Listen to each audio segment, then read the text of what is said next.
할렐루야. 오늘 수요 예배 오신 여러분을 환영하고 축복합니다. 우리 인사 한번 나누겠습니다. 잘 오셨습니다. 말씀 은혜 받으십시오. 예, 오늘 수요 예배 오신 여러분을 진심으로 환영하고요. 오늘 레위기 14장 말씀은 표면적으로는 좀 딱딱한 내용처럼 보일 수 있지만, 레위기는 자주 강조를 드리지만 이 복음의 아주 진수고 또 핵심이라고 이렇게 볼 수가 있습니다. 이 성경 안에 별의별 내용이 다 있는데, 오늘 내용은 악성 피부병에 관해서 이렇게 말씀을 하고 있습니다. 악성 피부병, 우리 보편적으로 이야기하면 악성 피부병 이렇게. 그런데 그것을 성경에서는 이 나병이라고 또 이야기를 하고 있죠. 나병은 지금은 치유가 될 수 있는 그런 병이지만, 옛날에 모세의 시대에는 이 나병은 사람의 힘으로는 치유할 수 없는 그런 아주 치유하기 힘든 어떤 병이라고 볼 수가 있습니다. 그런데 이 죄를 상징하지 않습니까? 이 죄에 한번 빠지게 되면 스스로는 나올 수 없는 그런 상황을 두고 이 나병으로 성경은 예를 들기도 하는데, 이 나병도 오늘 우리가 14장 1절에 있는데, 나병 환자가 정결하게 되는 날, 여러분 이 말 자체에 은혜가 있습니다. 이 나병도 정결하게 될 수 있는 날이 있다라고 하는 것입니다. 정말로 고치기 힘든 내 안에 깊숙하게 들어왔던 이것이 무엇 때문에? 접촉에 의해서잖아요. 접촉에 의해서. 나병도 접촉 때문에 몸이 썩어 들어가는 어떤 병인데, 내면이 썩어 들어가서 결국은 이 사람이 쓰러지게 되는 것인데, 이런 썩어 들어가는 그런 병, 이것이 왜 생길까? 이 잘못된 접촉으로 인해서 만들어지게 되는데, 이런 병도 정결하게 되는 날이 있다. 여러분, 만약에 예수님께서 이 땅 가운데 우리를 위해서 오시지 않았다라고 하면, 우리는 어쩌면 나병과 같은 영적인 질병에 걸려서 영원히 죽을 수밖에 없는 어떤 사람들이었을 것입니다. 그런데 하나님께서 또 말씀이 육신이 되어서 이 땅 가운데 오심으로 말미암아 우리에게 나을 수 있는 은혜의 때, 은혜의 해가 열리게 된 줄로 믿습니다. 이 말씀이 저는 참 은혜가 되더라고요. 우리 같이 해봅시다. 정결하게 되는 날. 여러분, 인생을 살다 보면 항상 잘 되는 것이 아니라, 지금 계속해서 내가 잘 안 풀리는 것 같은데 과연 풀리는 날이 있을까? 내 인생 가운데 정결하게 되는 날이 있을까? 단순하게 육체의 질병뿐만 아니라 내 인생이 정말 풀릴 수 있을까?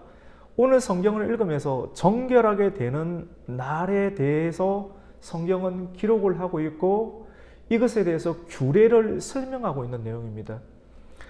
여러분, 이 전염병보다 더 심각한 이 나병, 우리가 오늘 32절까지 읽었지만도 33절 내용을 33절부터 보면 집에서 생기는 그런 곰팡이에 대해서도 기록을 하고 있거든요. 곰팡이균, 사람의 몸에 곰팡이균이 들어가면 사람이 좀 썩어 들어가는 거지 않습니까? 이런 악성, 이런 피부병, 피부에 대해서 성경은 이 여러분의 어떤 피부 그 자체를 피부라 하기도 하고, 우리가 입고 있는 옷도 피부라고 하기도 하고, 그 다음에 우리가 살고 있는 어떤 집 있잖아요. 집도 이 피부라고 이렇게 설명을 할 수가 있습니다. 곰팡이균과 같은 악성 피부염이 사람의 몸에 들어오면 나병이 되고, 옷도 감염이 되고, 그리고 옷도 빨아야 되고, 우리가 오늘 32절까지만 읽었지만 또 33절 이후 가운데 보면 집에도 곰팡이가 쓴다라고 이렇게 기록을 하고 있거든요. 우리 그거 내용 한 가지만 한번 볼까요? 집에 생기는, 우리 33절 위에 보면 집에 생기는 곰팡이 이런 내용이 있죠, 맞죠? 우리 36절을 보면 제사장은 35절을 우리 같이 한번 읽어보겠습니다. 시작. 그 집 주인은 제사장에게 가서 말하여 알리기를 무슨 색점이 집에 생겼다 할 것이요. 그 색점 보면 색점이 생기는데 벽돌을 타고 벽돌 하나로 인해서 집 전체가 이렇게 감염이 될 수 있기 때문에 그 벽돌을 빼내서 저 집 밖으로 버려라, 이런 내용들도 이렇게 포함이 되어 있습니다. 오늘은 우리 1절부터 32절까지의 내용만을 이렇게 살펴보려고 하는데, 여러분, 이 집이 깨끗해야 되고요. 깨끗한 집을 우리는 추구를 이렇게 해야 됩니다. 제사장이 완치 판정을 하게 되는데요.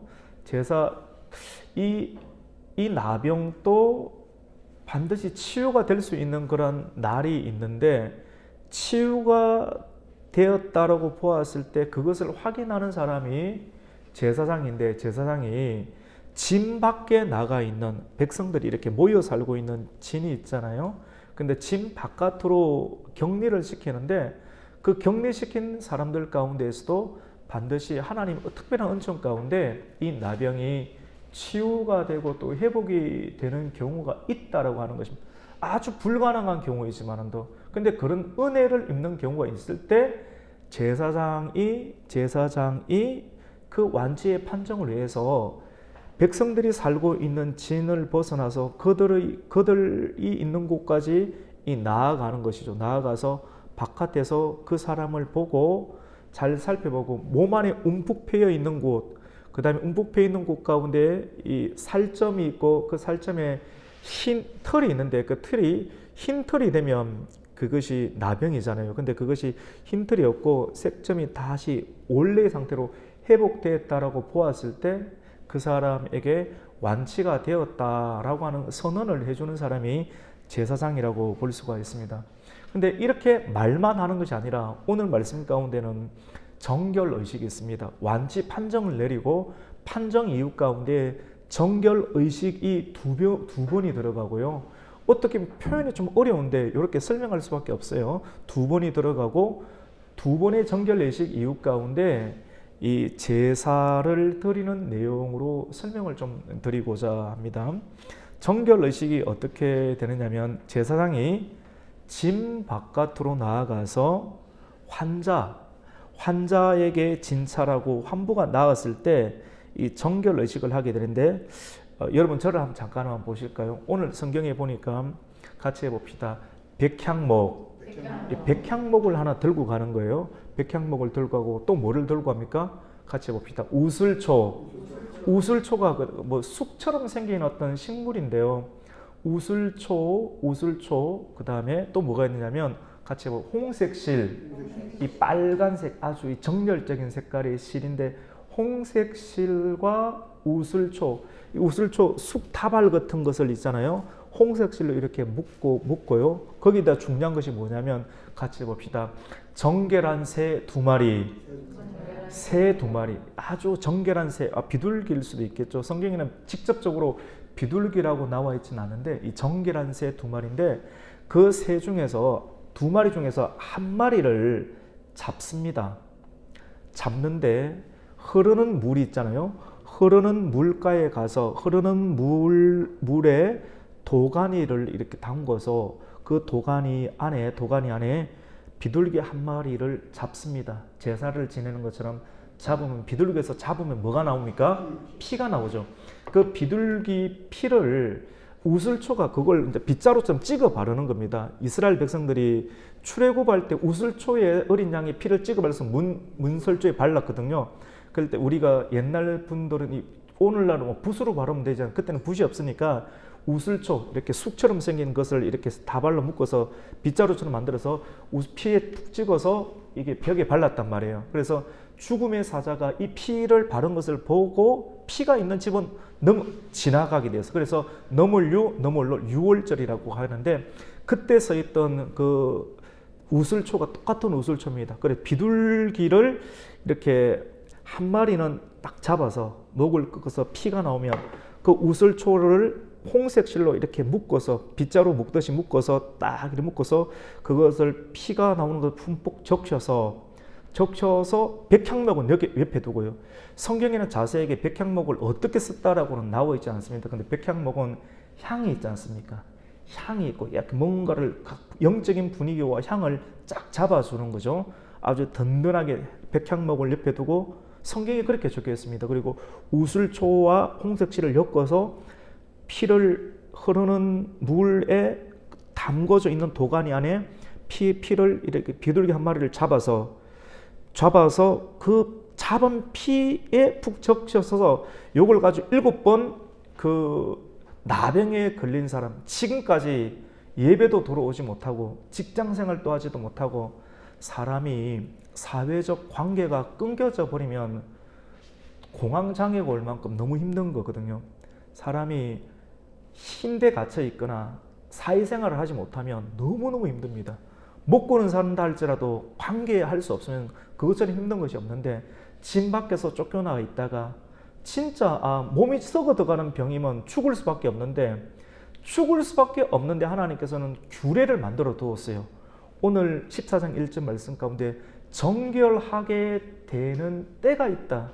하나님께서 죽을 수밖에 없지만 정결하게 되는 특별한 은총을 주실 때 그 정결하게 되는 날의 규례를 오늘 설명을 하시는데 제사장 이제 조금씩 들리죠, 맞죠? 시동이 이렇게 거는 겁니다. 하나씩 모아가는 거예요. 그래서 제사장이 우리가 복음을 전할 때 세상 예수를 안 믿으면 저 사람하고 만나지도 않을 것 같은데 예수님 때문에 저 사람한테 가서 얼굴도 대밀고 청소도 해주고 먹을 것도 사주고 뭐 때문에? 같이 봅시다. 예수님 때문에 가는 거예요. 그래서 오늘날 제사장이 영적인 제사장, 예수 그리스도의 은혜를 입은 제사장이 왕 같은 제사장이 우리가 보냄을 받았잖아요. 진 밖으로 쫓겨나 있는 사람들, 외인들. 근데 그들도 구원받을 하나님 백성들이지 않습니까?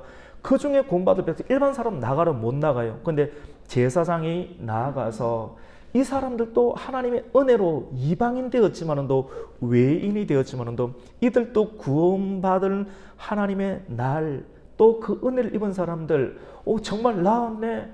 우리만 괜찮은 것이 아니라 우리가 괜찮은 것도 은혜 있는데 이 사람들도 낫게 하신 하나님의 은혜가 있다는 걸 알고 제사장이 가서 살펴보고 이제 정말로 진찰을 해보니까 나았다. 그리고 완치 판정을 내리면서 두 번째 가운데 같이 봅시다. 정결의식. 이 정결의식을 기록하고 있는 거예요. 이 설명을 들으면 이 14장이 쫙 들어오는 거예요. 그러면서 한 마리를 꺾고 피를 내고 우슬초 홍색실로 감아서 푹 담가서 그 나병 완치된 환자 가운데 같이 봅시다. 7번 퍽퍽 튀면서 그 피를 뿌리는 겁니다. 저와 여러분이 예수의 그리스도의 피 뿌림을 받고 나음을 입게 된 줄로 믿습니다. 예, 그게 다 누구를 향하고 있습니까? 예수 그리스도. 그래서 이 레위기 말씀의 내용이 다 성막도 예수 그리스도고 이 어린 양도 예수 그리스도고 속죄제도 예수 그리스도고 오늘 나병 환자 가운데 나병도 죽을 수밖에 없는 죄인데 이 나병도 은혜로 인해서 죄로 인해서 나음을 입는 사람에 대해서 완치 판정을 내려주시는 제사장 모습, 이런 모든 것들이 그리스도와 연관되어 있는 것을 이렇게 보게 됩니다. 그리고 7번 뿌리고 나서 7번 뿌리고 그러면 그걸로 끝이 나는가? 아닙니다. 여러분, 저는 이렇게 오늘 레위기 14장 이런 내용으로 막 이렇게 주일 낮 예배 때 설교하기가 쉽지가 않거든요.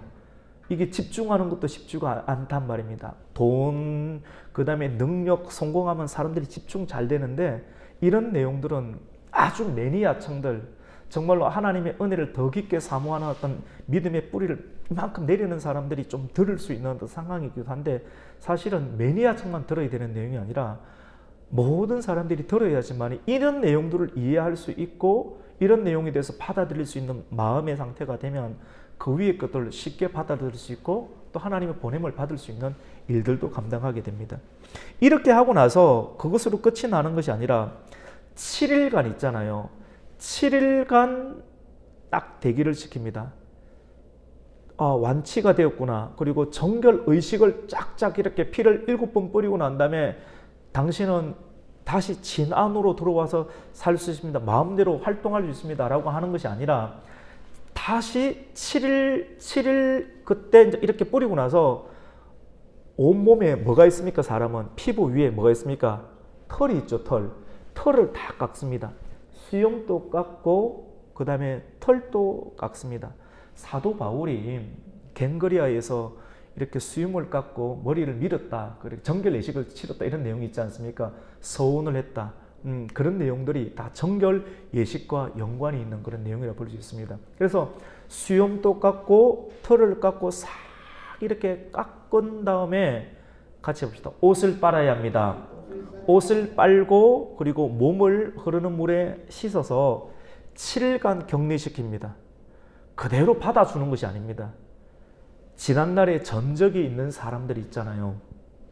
큰 죄를 지었든지 마약에 빠졌든지 아니면 말들이 뛰어다니는데 경마에 도박을 했든지 한 번 있잖아요. 진 밖으로 쫓겨난 상태 가운데 있는 사람이 다시 그것을 치유받고 돌아오는 것이 쉬운 일이 아닙니다. 한 번 사람이 습성이 한 번 있으면 죄에 대한 습성이 있으면 그것을 끊어내는 것이 정말 쉬운 일이 아니거든요. 그래서 교회는 있잖아요. 교회와 또 교회를 이루시는 하나님의 몸된 집은 있잖아요. 무작정 사람들을 받아들이는 것만은 아닙니다, 여러분. 왜냐하면 그렇게 받으면 또 오염되는 거예요. 왜 격리를 시키겠습니까? 근데 그래서 제사장은 영적인 분별력이 있고 모든 사람들에 대해서 오픈이 되어 있고 그리고 포용력이 있지만도 그 포용력이 아무런 절차 없이 그냥 그대로 받아들였다가는 제가 아까 33절부터 집안에 핀 곰팡이 이야기했지 않습니까? 집 전체에 집이 곰팡이 핀다라고 하는 것, 벽돌이 곰팡이 핀다는 것 자체의 내용이 아니라 집안에 살아가고 있는 사람들, 모든 사람들에게 같이 봅시다. 전염됩니다.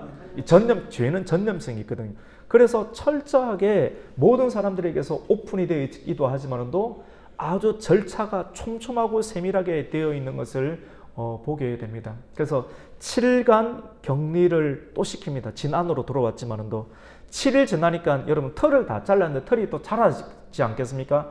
다시 그 털을 이렇게 다시 한번 더 살피고 그리고 그런 이유 가운데 다시 7일간을 대기시킨 다음에 다시 털을 밀고 옷을 빨고 몸에 물을 씻은 이유 가운데 다시 7일이 지났잖아요. 우리 같이 봅시다. 8일째. 좀 어렵죠, 맞죠? 근데 최대한 쉽게 설명한 겁니다. 빠지지 않고. 7일 지나고 또 7일 지나고 이제 8일째 되는 날 가운데 이제는 뭐를 하느냐면, 그래서 정결 의식 가운데 2번 한다고 했잖아요. 2번을 한 이유 가운데 이제 마지막으로 뭘 하는가 같이 봅시다. 제사를 지냅니다. 이 내용도 아주 깊이가 있습니다, 여러분. 이 레위기 말씀이 아주 깊이가 있어요. 제사를 지내는데 어떤 제사를 지내냐면 우리 같이 한번 해봅시다. 속건제를 지내고 속죄제를 지내고 번제와 소제를 지냅니다. 여러분 제사의 종류에는 몇 가지가 있습니까? 5가지가 있습니다. 번제, 소제, 화목제, 속죄제, 속건제 총 5개가 있는데 이 5가지 예배 가운데 화목제 빼놓고 나머지 제사를 다 지내는데 이 나머지 제사는 무엇과 동일을 하느냐면 제사장이 위임식을 할 때 드리는 제사와 동일합니다. 여러분 이 말이 뭐냐면 저 인간, 저 사람 완전히 인생 말종이었는데 여러분 한번 깊은 죄에 빠져서 사람들에게 한번 낙인이 찍힌 사람들 있잖아요. 낙인이 찍힌 사람들과 여러분 같이 밥 먹습니까? 안 먹습니다. 옮을까 싶어서 그 영향력 때문에. 그래서 진 밖으로 나오는데 우리가 오늘날의 시대를 살아가면서 저렇게 실패하고 낙인이 찍힌 사람들을 보면 관계를 안 하고 싶은데 이러한 마음들이 성경적인 태도가 아니라고 하는 것을 성경은 또 우리에게 가르쳐 주고 있는 거예요. 성경적인 지식만을 가르쳐 주시는 거 아니라 이렇게 낙인이 찍히고 정말로 중독에 빠지고 정말로 힘들었던 많은 사람들도 하나님의 은혜로 어떻습니까? 회복이 될 수 있다라고 하는 걸 말해주고 회복이 된 다음 가운데는 아주 철저한 제사장의 검증을 통해서 이 사람이 다시 어떻게 합니까? 교회의 일원이 될 수 있다. 함께 살아갈 수 있다라고 하는 걸 말해주고 그렇게 돌아왔을 때 제사장이 여러분 목사 위임식이 참 성스럽고 아름답거든요.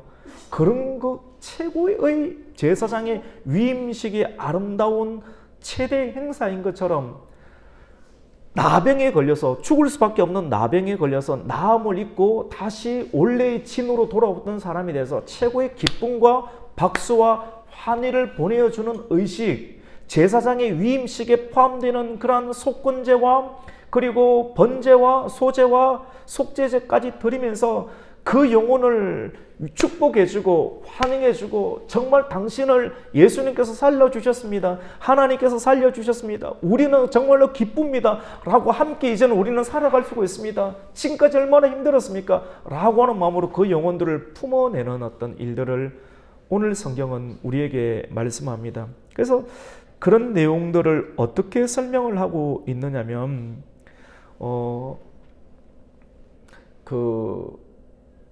같이 봅시다. 어린 양. 속건제를 먼저 설명을 하고 있는데요. 속건제는 누군가에게 피해를 미쳤을 때 피해에 대한 보상이거든요. 피해에 대한 보상인데 하나님께 이 영혼이 사실 하나님의 것이라고 하는 거예요. 여러분 한 사람 한 사람이 하나님의 것인 줄로 믿습니다. 근데 죄에 빠지고 나병에 빠져서 하나님께 심각한 손해를 끼치게 되었습니다. 여러분 이렇게 설명드린 내용 이해가 가세요? 속건자가 피해를 끼친 것에 대한 보상을 하는 제사인데 하나님께 여러분 한 사람이 하나님의 사람인데 여러분의 사람이 죄에 빠지게 되고 영적인 나병에 한센병에 빠지게 되면 격리되는 인생, 우리 한 사람, 여러분 한 사람, 우리 저를 포함해서 우리 한 사람 한 사람은 죄인으로 끝나는 것이 아니라 사단의 노예로 끝나는 것이 아니라 하나님께 심각한 손해를 끼친다라고 하는. 근데 예수 그리스도의 보혈로 나음을 입게 돼서 돌아오게 되었을 때 이것이 속건제로 드리는 정결의식 이유 가운데 속건제를 드리면서 하나님께 다시 회복되었다, 하나님께 돌려드린다는 의미를 가집니다. 근데 속건제물로 뭐를 드리냐면 같이 봅시다. 어린 양. 어린 양을 이렇게 제사를 드리는데요. 어린 양을 잡아서 또 피가 나오잖아요. 제사장이 그 피를 이렇게 발라서 피를 찍어서 어디에 칠하느냐면 세 군데를 칠하는데요. 하나는 같이 봅시다. 귓볼, 그 다음에 같이 봅시다. 오른 엄지 손가락, 오른 엄지 손가락. 지혜 집사님 맞죠? 그 다음에 또 어딥니까? 오른 엄지 발가락. 그래서 이 성경이 굉장히 깊이가 있어요. 체계적입니다. 그래서 우리가 잘못된 것 정보를 듣고 2단에 빠지든지 3단에 빠지든지 아니면 이상한 데에 끌려가가지고 죄를 범하게 되는, 들었으니까 빠지는 것 아니겠습니까? 혹하는 것 아니겠습니까? 왜 혹합니까? 몰라서이기도 하지만도 우리가 그 궁금증을 받아들이기 때문에 그 호기심을 받아들여서 우리가 따라가게 되는 거예요. 귀 가운데 예수 그리스도의 피를, 어린 양의 피를 귓볼에, 오른쪽 귓볼에다가 피를 찍어 바르면서 이 귀 들을 건 듣고 듣지 않을 건 듣지 마라 라고 하는 귀에 파수꾼을 세우는, 보혈로 정결하게 하는 것입니다. 그리고 엄지손가락, 뭔가를 일을 할 때 엄지손가락 없으면 힘들잖아요. 이 엄지손가락을 손으로 뭘 붙잡고 있는가? 이 피를 찍어서 제사장이 딱 피를 찍은 어린 양 속건제, 너는 이제 더 이상 나병에 걸릴 인간이 아니다. 다시 진 밖으로 격리될 인간이 아니다. 하나님께 속건제를 해도 하나님의 것이다. 이제 정신을 차리고 바르게 살아야 된다라고 제사장이 확정하면서 이런 의식을 계속 반복적인 의식을 하는 것은 철저하게 몸 안으로 들어오는 거 아니겠습니까? 눈으로, 생각으로, 몸으로 새기듯이 들어와서 우리가 유혹 가운데 빠지지 않도록 손을 피로 찍는 거예요. 엄지 발가락. 결국 영과 생각과 마음이 확 동료가 되면 결국 몸을 일으켜서 차 타고 어디 가는 것 아니겠습니까? 발 가지고 어디 가는 것 아니겠어요? 이 발 나쁜 데 가지 말라. 정결한 곳에 가라라고 어린 속건제에 피를 찍어서 이렇게 하는 거예요. 같이 봅시다. 피, 그 다음에 피가 있고요. 오늘 말씀 가운데 이제 마지막인데요. 기름을 찍습니다. 기름. 오늘 성경 말씀 가운데 이렇게 보면 17절인가요? 우리 한번 읽어볼까요? 우리 16절부터 읽습니다. 재밌죠? 맞죠? 16절부터 한번 읽습니다. 시작. 오른쪽 손가락으로 왼쪽 손에 기름을 찍어 그 손가락으로 그것을 여호와 앞에 7번 뿌리고요. 한번 이게 기름을 찍어서 7번 제단에 뿌리고 손에 있죠. 그래도 이게 올리브 기름이 남아있잖아요. 남아있는 기름 가지고 우리 17절을 읽습니다. 손에 남은 기름은 제사장이 정결함을 받을 자의 오른쪽 귓뿌리와 오른쪽 엄지손가락과 오른쪽 엄지 발가락, 곧 속건 제물의 피 위에 발르를 것이며, 그다음 또 아직 어려도 손에 또 남아 있지 않습니까? 그건 어떻게 하느냐? 18절 읽습니다. 아직도 그 손에 남은 기름은 제사장이 그 정결함을 받는 자의 머리에 바르고 제사장은 여호와 앞에서 그를 위하여 속죄하고, 마지막 19절 읽습니다. 시작. 또 제사장은 속죄제를 드려 그 부정함으로 말미암아 정결함을 받은 자를 위하여 속죄하고 그 위에 번제물을 잡을 것입니다. 속건제도 드리고 속죄도 드리고, 오늘 20절에 보니까 또 번제와 소제까지 드리면서 속죄하면서, 그러면 그거 어떻게 됩니까? 정결하리라 라고 이렇게 나오게 됩니다. 여러분, 씻는 과정 있잖아요. 제가 밥을 먹다가 이렇게 꽃게 게장을 먹었거든요.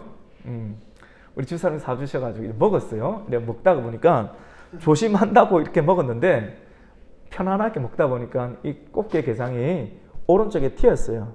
제가 하얀 걸 입고 왔는데 튀었는데, 튀어서 이걸 뭘로 빨지? 그래서 여러분, 얼굴 씻는 걸 뭘로 씻습니까? 클렌징 폼이 있더라고 보니까요.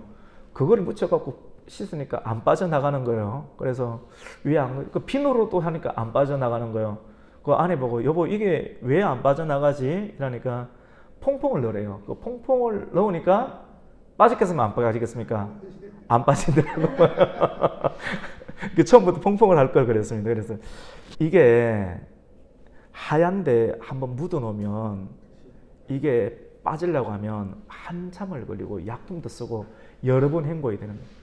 성경 목사님 뭐 이렇게 힘든 이야기를 하는, 힘든 게 아니고 여러분, 이 성경 이렇게 전하기 위해서 아침부터 지금까지 계속 봤습니다. 목사라고 그냥 착착착 나오는 게 아닙니다.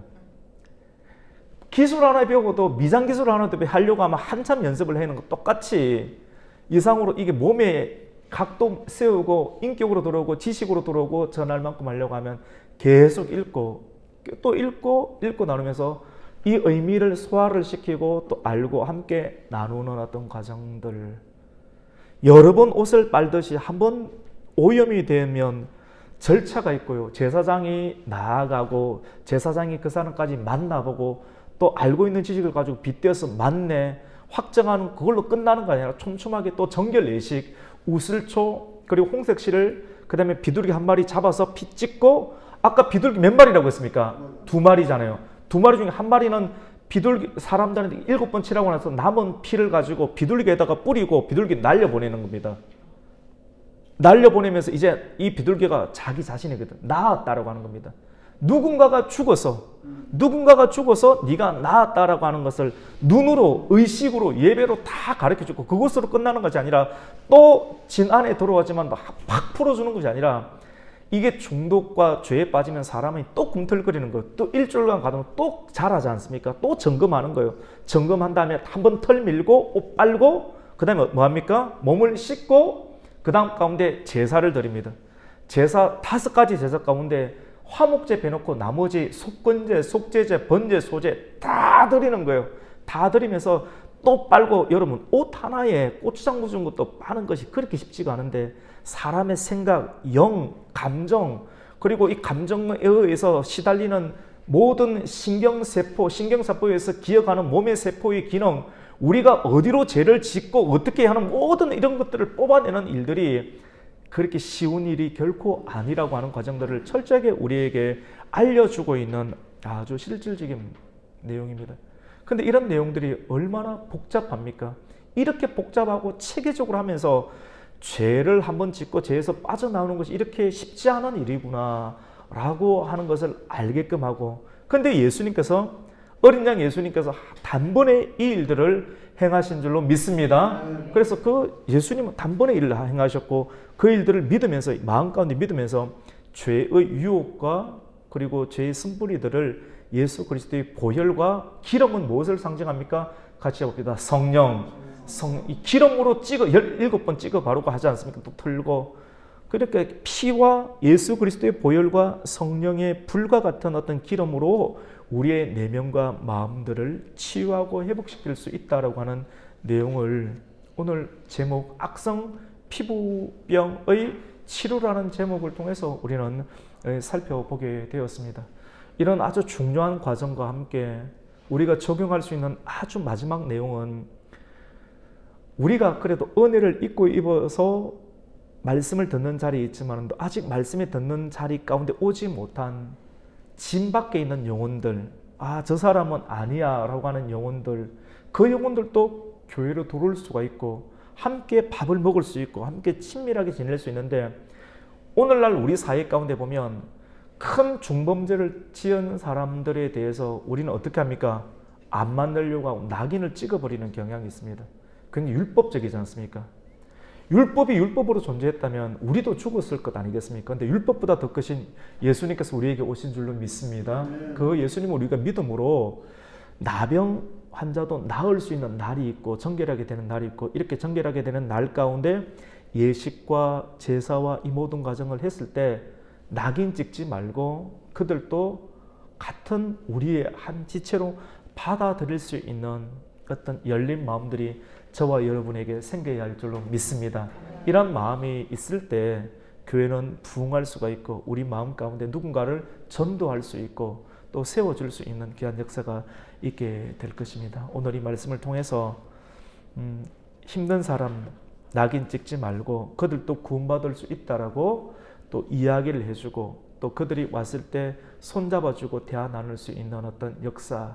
그래서 많은 영혼들이 주님께 구원의 예배를 드리고 감격스러운 예배를 드릴 수 있는 그날을 우리가 2024년도에 또 기대를 하면서 전도하며 또 말씀 붙잡고 기도하며 예수 그리스도의 보혈과 성령의 기름 부으심으로 날마다 성화되어 갈 수 있는 저와 여러분이 되시기를 예수님의 이름으로 축복합니다. 아멘. 하나님 아버지 감사를 드립니다.